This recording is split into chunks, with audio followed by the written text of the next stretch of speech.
RTL 700, Read to Lead, Lessons for Parents. The single most important activity in building the knowledge required for eventual success in reading is reading aloud to children, from the U.S. Department of Education Commission on Reading. In this session, we will introduce you to the course and the module, Read Aloud to 5 to 7-year-olds. Finally, you'll learn how to overcome challenges in the section, What to Do If, and complete some follow-up activities. Introduction to RTL 700. In this section, we'll discuss the course objectives, the importance of reading aloud, and the course modules. The goal of this course is for you to learn what a read aloud is, why reading aloud is important, ways to help your child with reading, reading skills your child should be learning, how to use what you learn to improve your child's reading, and how to support your child's successes in reading. What is a read aloud? A read aloud is when a parent or teacher reads out loud with a child or children. While any reading is beneficial, the best read alouds are interactive, using books that are on the children's level and empowering them to improve their reading comprehension by engagement and interaction. During the process of a read aloud, the child may read to the parent or children may read to one another. What is the importance of reading aloud to your children? Well, your child is learning to read from birth to 3rd grade. But from 4th grade on, your child is reading to learn, meaning everything they'll do from that point forward requires significant reading skills. However, only 50% of parents read to their children every day, and more than 40% of 4th graders read below their level. 90% of 5th graders spend most of their free time watching television. This course consists of 4 self-paced modules: an introduction to the program, and then modules for children at different ages and stages of development. Each will take about 30 minutes to complete and contains the following parts: a video, a quick check, demonstrations, activities, and then an opportunity for you to reflect in the What I Learned section. More information is at the end of this module. Left in this session, we'll discuss the module Read Aloud to 8 to 10-year-olds. Who, why, when, what, and how. What to do if, to help you overcome challenges, and discuss the follow-up activities for this module. Read aloud with children ages 5 to 7. There are many great reasons to read aloud to young children, even for short periods of time. This session will discuss the developmental benefits of read alouds, developmentally appropriate ways to read aloud, and ways to get reluctant children engaged. In fact, we'll answer the questions who, why, when, what, and how.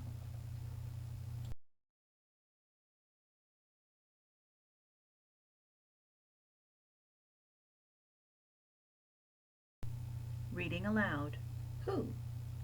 Any and all caretakers should read to children, and as the child grows older, this will become highly interactive.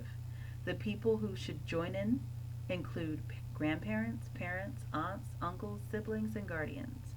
This session discusses reading aloud to children ages 5 through 7, or approximate grade equivalencies of kindergarten through 1st grades. Reading aloud supports your child's intellectual development because they learn so many new things from books, including vocabulary, art, and great literature. It also introduces your children to new experiences and information, stimulating their imagination, even taking them on a trip around the world.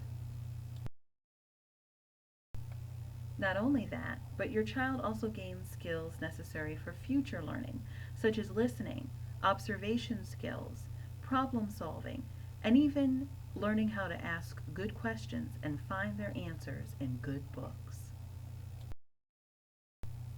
Reading aloud with your child also supports their emotional development. Sharing books builds bonds between you and your child, while helping you build skills that will help them to relate to and empathize with others, such as seeing 2 sides of a story and learning to recognize good from bad and right from wrong. Reading aloud also supports the physical development of children. As they select and hold the book, turn pages, or complete book-based activities, they can develop their fine motor skills, which is especially important for kinesthetic learners who learn by doing. Not only that, but as they recognize words, word sounds, pictures, and images, their visual and cognitive development improves as well. Moreover, when you read aloud, you're creating a lifelong love of reading, demonstrating that books are a source of fun and pleasure, a place to learn new things, and gives you the opportunity to set an example that will change your child's life for the better. The reading process is a complex one. Most experts identify three components: meaning, making sense of the text by combining background knowledge, word meanings, and context clues; structure, the way that words are arranged to form sentences; and phonics, the sounds that letters and letter pairs make. Children learn these components from you as you read with them, especially when reading aloud. When should you read with your child? Well, it works to set aside a special time every day so that they look forward to the event. You might want to choose bedtime, nap time, bath time, or even a book over lunch. Make sure to take advantage of times when you both have to wait, like at the doctor's office. As children become more advanced, they'll show reading behaviors that they've learned from you as you read aloud to them. They'll begin reading, writing, and telling stories that have complex parts and vocabulary. They'll select books for supported or even independent reading, and take an interest in reading aloud to others, reading for their own personal benefit, knowledge, and interest. Well, what are you going to read? It's time to choose a book. So choose a book with your child. Select something that both of you will enjoy. Try topics that are fun, like animals, trucks, or even making friends. Make sure that the length of the book or the length of your read aloud matches the child's attention span. So either a short book or read a chapter, which might be approximately 1 minute per year of the child's age. Additionally, you want to read books repetitiously. You may read the same book more than once, or choose books with rhyming patterns for those who are still developing their reading skills. It's also wise to identify characters, authors, and illustrators that your child likes, such as TV and movie characters, superheroes, topics like science and history, or kids who have similar characteristics such as age or location. So, how do you do a read aloud? Well, first set the stage for reading by choosing a comfortable time and location. If the child did not help you select the book, make sure that you tell them the title and author, and then show them the cover. Maybe ask them what they think the book is about. Then ask them if the title or cover makes them think of any questions that the book might be able to answer as you read it. While reading, engage your children by encouraging them to ask questions and asking them questions about the text. You might start talking about pictures in the book or simple facts, but move into more depth as you discuss the characters in the book or the plot. Ask them what they think will happen next, or what a character might do in a different situation. This is also an excellent time to build your child's vocabulary by identifying new and difficult words and demonstrating how to determine what the word means by the context clues in the book. You might also talk about decisions that the characters make and discuss the difference between real and realistic behaviors or outrageous actions that serve to move the plot forward and make the book more fun to read. When you are finished reading, discuss the book with your child. Talk about what happened at the beginning, the middle, and the end. Talk about similar experiences that your child has had, things that happened in the book that they're familiar with. And then plan activities that go along with the book, like making cookies or even taking a bath. Sometimes, the best part of your read aloud is knowing when to stop. Don't hesitate to stop reading in order to keep your child interested.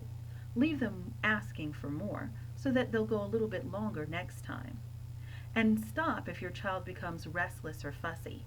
This will be discussed in more detail when we talk about what to do if. The ultimate goal is to get your child to read independently and to love doing it. Do this by setting the example. Read yourself. Talk to your child about what you're reading, share what you've learned from reading, and express how much you enjoy reading. Remember, you set the standard for your child's behavior, so be patient when reading to your child, teaching them that it's a trait that they'll need in developing their skills. Remember how much they don't know and set good reading habits and examples. Select a time that you read and your child read independently of one another in addition to reading together, and make sure to give books as presents. But what do you do if the child says he doesn't want to read? Well, try reading just a page or a line and then have the child read or have them make something up. Select a funny book or one with a surprise ending. Let the child select the book. But what if they say the book is too hard? Well, feel free to choose a different book or go down a level to an easier book on the same topic. What should you do if your child gets restless or squirmy? Well, you may want to choose another book. They might not be interested. Stand up and stretch, or finish reading the book more quickly. Sometimes they just need to go to the potty, so make sure that you get that out of the way ahead of time, or take a break and let them go. Remember, 50 years from now, it will not matter what kind of car you drove, what kind of house you lived in, how much you had in your bank account, nor what your clothes look like. But the world may be a little better because you were important in the life of a child. After this lesson, please take the time to view the demonstration videos and complete one or more of the supplemental activities with your child. We appreciate your feedback, so please post to the What I Learned section and share your successes and reflections. Once you've completed the quick check in What I Learned, please print your completion certificate for this module.